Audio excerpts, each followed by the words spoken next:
Mismong si dating Pangulong Rodrigo Duterte na ang nagsabi walang problema sa kanya kung tanging siya lang ang matira ng miyembro ng PDP laban. Even if I remain to be the only one na PDP, okay na sa akin. Wala akong problema. Hindi ka nag-iisa, Tatay Diggs. Marami kang kasamahan, dito kami. Alam nyo, tingnan ninyong mabuti itong sasabihin ko.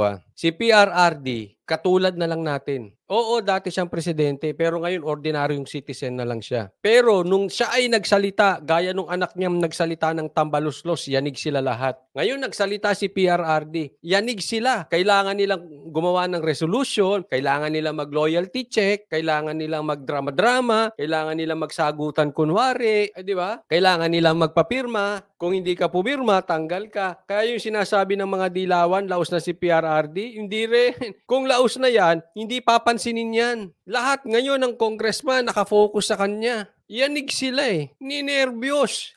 Nanginig yung mga betlog. Ay, ano ba yun? Nanginig. Nakita natin. Nung nagsalita hindi nyo ba narinig yon? Nung nagsalita si Tatay Diggs ng ganyan? Lato yun, lato. Oo. Nagtunugan yung mga lato. Hindi nyo siguro narinig. Ako, rinig ko yun Sabi ko, puro lato yun Mga betlog ata nila yun Nanginig. Ganon ang arrival ni Tatay Diggs. Nagtutunugan ng mga lato ng mga congressman. Nadali sila. Even if ako lang ang maiwan sa PDP, buong Pilipinas, okay na ako. Wala akong dynamics dyan. Hindi ikaw lang. Sasamahan ka namin. At I'm sure, pag ikaw ay nag-number 1 Tatay Diggs sa Senado, tingnan mo yung mga yan. Nginig yan. At pagdating sa 2028 at nangunguha na pa rin si Sara Duterte, yung inyong anak, yung mga lintik na yan, lipat din yan. Mga yan parang yung mga vloggers, yung yung bading basta hindi ko na basta yung kita mo iba na raw ang tono ngayon, nag-iiba na sila ng tono. Oo, nagsisimula na. Ay mga yan, hindi relax ka lang diyan. Hindi, alam ni Tatay Diggs yun, kaya pa relax lang siya. Alam niya, wala kayong prinsipyo.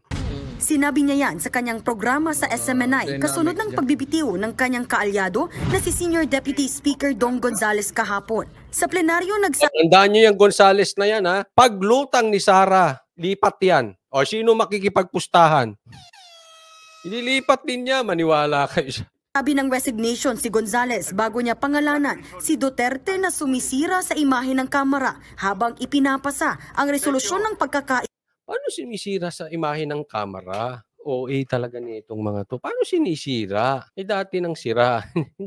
Paano sinisira? Hinihingan kayo ng audit. Anong sira doon? Isa at suporta sa liderato ng Kamara. Sabi naman ni Duterte, nire-respeto niya ang pagkalas ni Gonzales sa PDP laban. Sabi to si Safe Security. Si Bading Balimbing. Yun. I respect his decision to go out of the party, and I would encourage that those who are not in tune with us or hindi nyo nagustuhan, we're always welcome to go out. Kulang na lang sabihin niya, kung hindi kayo sa amin, lumayas na kayo. Dagdag pa ni Duterte, maaari namang palitan ng mga umalis na miyembro, lalo't malapit na rin aniya ang eleksyon. We can always rebuild if it is in tatters, that we can rebuild the party anytime. For as long, ang importante kasi dyan, yung prinsipyo. Yes. It's not just the party, yung party principles, importante yan. But the most important is yung tao. No. Kung may prinsipyo ka, magkakaintindihan talaga tayo.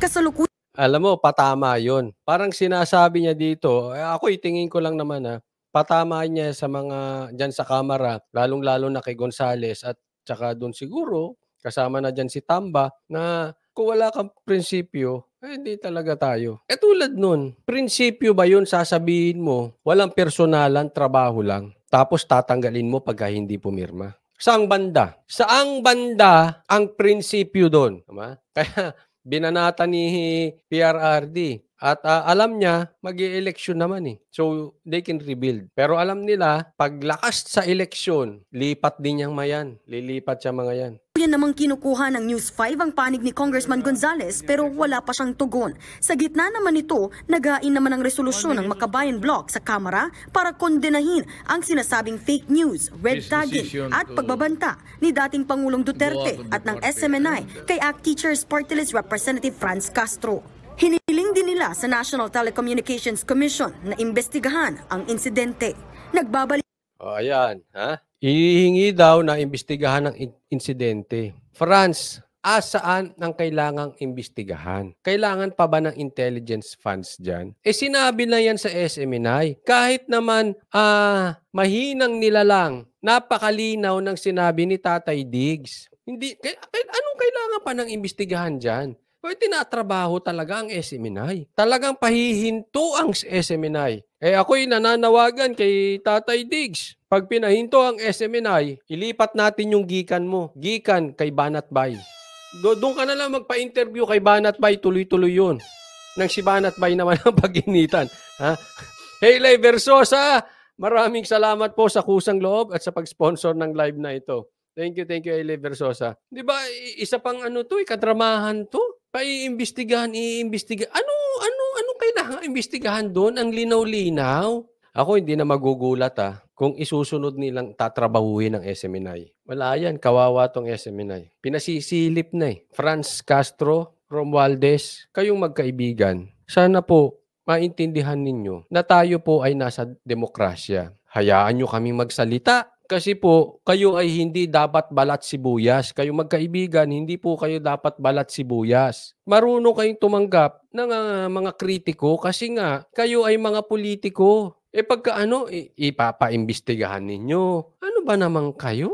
Akala nyo naman, napakalilinis nyo. Tingnan mo ito Itong nangyayari dito sa West Philippine Sea. I-rewind ko lang. Yan. Grabe yung mga senador, mga congressman, kung paano nila kondenahin yung mga Chino, tong mga Chinese na nasa banggaan dyan sa West Philippine Sea. Grabe silang magkondena. Ako'y nagtataka. Panawagan lang po, Madam, Speaker Romualdez, at sa 10 ng inyong mga barkada, bakit hindi ninyo kondinahin ang NPA? Ang lakas nyo magkondina nung mga problema nating nasa dagat, pero yung problema natin na nandito sa syudad, yung iba nga nasa Congress pa, yung iba nasa bundok, yung iba dyan kapitbahay na natin. Bakit hindi ninyo kondinahin yung problema natin nasa kalagitnaan natin? Ano ang mas malaking problema? Yung Chinese sa dagat o yung mga NPA dito sa syudad? Bakit ayaw nyong sausawan? Tanong ko lang sa Kongreso, ba't hindi nyo kondinahin ng NPA? Ang hilig nyong sumausaw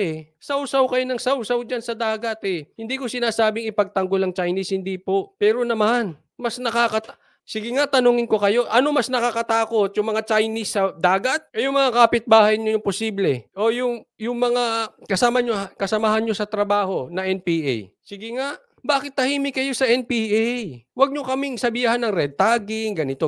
Hindi. Hinihingi namin kondinahin ninyo NPA. Ba't hindi nyo magawa?